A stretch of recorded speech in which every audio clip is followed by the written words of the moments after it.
Okay. Well, hello everybody. Welcome. We're glad you're here. I guess we should add the disclaimer that any physically real item could be dangerous. So any physically real item needs to be managed so that its behavior is safe and reasonable and legally allowed. And we would advise, do not create any physically real version of anything if you can't properly manage it. What we're looking at here is a propeller that we have designed for a heavy lift drone. And this is just a short introduction about it. We'll start it playing. As you can see, we have two different mouses. This is the mouse of the original movie that I created, and this is the mouse for me while I'm talking. So just remember that.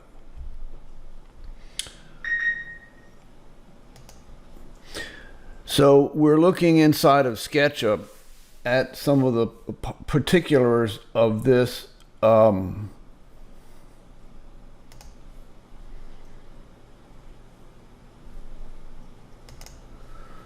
this propeller that I created, and the propeller is based on this airfoil, the AH80-140. All these different airfoils are given their own special names, and I'm just showing you where the cord is on these airfoils. And airfoils have a variety of aerodynamic properties that make them useful for flying devices. So a lot of what we built here is based on that. Now, you can see here that we have a different wing. Well, not a wing, it is a wing, but it's a propeller. Most people see it as a propeller. It's a slightly different shape. We decided we didn't want to use that, but I'm showing the motor that we're using to spin this propeller around. It's a hydraulic motor. It's got the Parker-Hannifin designation on it. And I was able to put in a texture that has letters and words in it so I can keep up with which motor is which. And so this is my copy of the Parker-Hannifin bent axis hydraulic motor with this 2-meter diameter propeller. And these are the various segments of the propeller that are put together to create the propeller. And again, I did this by adding a texture, and that is to try to keep me from getting confused when I'm creating the propeller. Again, this propeller did not have the performance that I wanted it to have. And so we made a new propeller, which was this one over here. And I'm trying to show you how that this propeller, the distance on this propeller, the diameter of it is 2 meters. It's a 2-meter propeller. Again, this is the old propeller. The new one is this one here that we're showing. These are the numerical specifications of this new propeller, showing the radius of the propeller. It's a 2-meter diameter propeller, and the way that works is there's 2 blades. Each blade is 1 meter long. And there's a spinner in the center of it. This is a location on the radius. This is the chord of the airfoil of the propeller, the length of the chord at this location, and this is the angle of tilt of the blade. And so you have these 20 different pieces that put together this propeller. And this is a page that I took out of this program in Java Prop. It's showing this propeller, and the way that this works is we're using SketchUp to show what the object looks like and to build it and create a propeller, and we're using Java Prop to give us numerical values for how it works. And I'm just showing you, here is that chord, here is that angle of tilt of the blade, and here is the location on the radius where that chord is. All of this information is inside of Java Prop. And what we're actually doing is taking a propeller program that can give us values of information that we care about and say, well, but what would that really look like if you had that propeller? And so it's not really doing more showing it to you than this, and I wanted to have a real version of it, and so I created it in SketchUp. And this program gives you just a variety of information: the Mach number, the Reynolds number, and the Mach number of the propeller at the RPM that we've chosen. It shows this amount of power. Power is prescribed, and it shows the thrust at those power levels depending upon the airspeed of the propeller. And when we put it all together, we made these segments here, and that's how we create this propeller based on the values that are present in that program. And we take each of these segments that segments are all created as solids, and so you can union them together. And I'm going to make a series of YouTube videos that show how you can create a propeller from a series of segments. And this is the final result, although I did make a mistake and forgot to get the color here. That's not a terrific problem. I'm going to fix that in the formal one.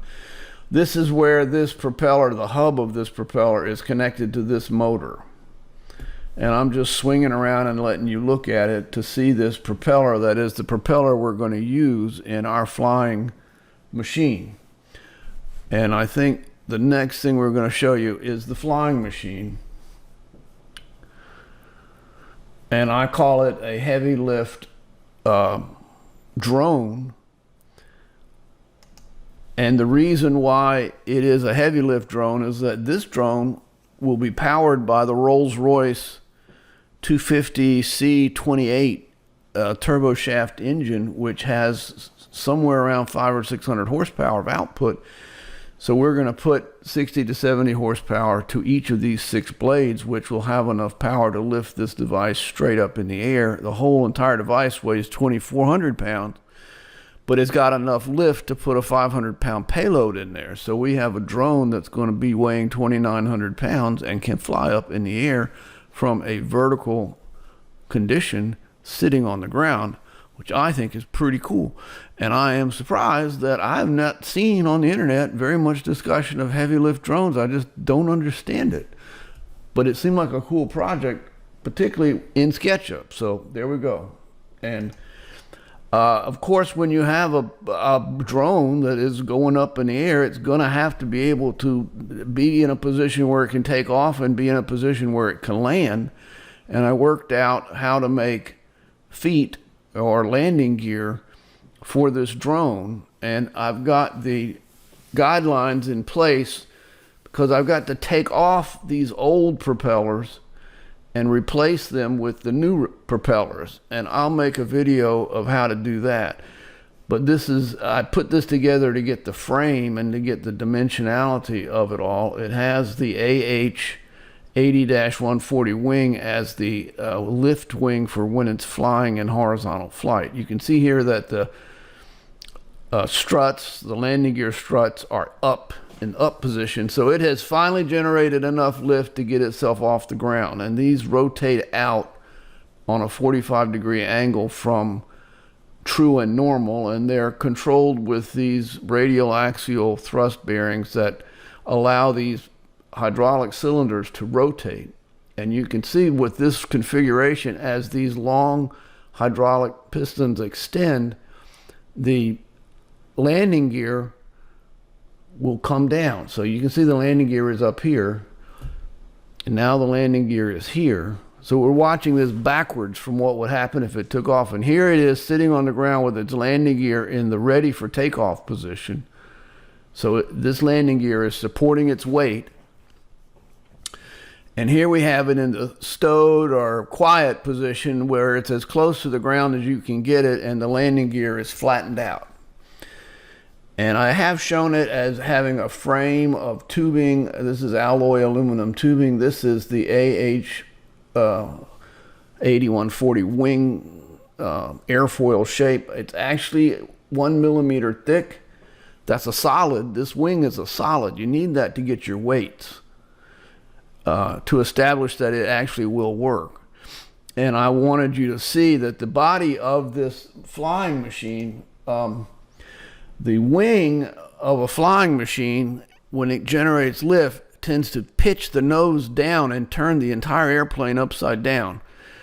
And if you don't compensate for that thing that wings tend to do, then every time you fly the airplane, as soon as it starts flying, it'll flip upside down. So you need something to flip it right side up. Normally in flying airplanes, there's a tail down here that does that, but you can't have a tail in a drone if the drone is going to land on its bottom end, because it would wreck the tail. And so this body of the drone is actually that same AH140 airfoil, except it's flipped upside down, so that when the drone achieves airspeed, you have a negative torque on the aircraft from the wings, and you have a positive torque on the aircraft from the body, so that it flies in stable flight, which I think is cool, I guess.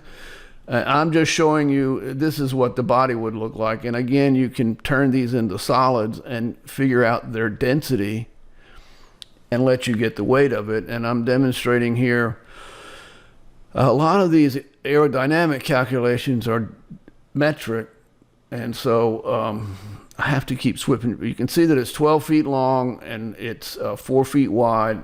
I created my little mannequin guys.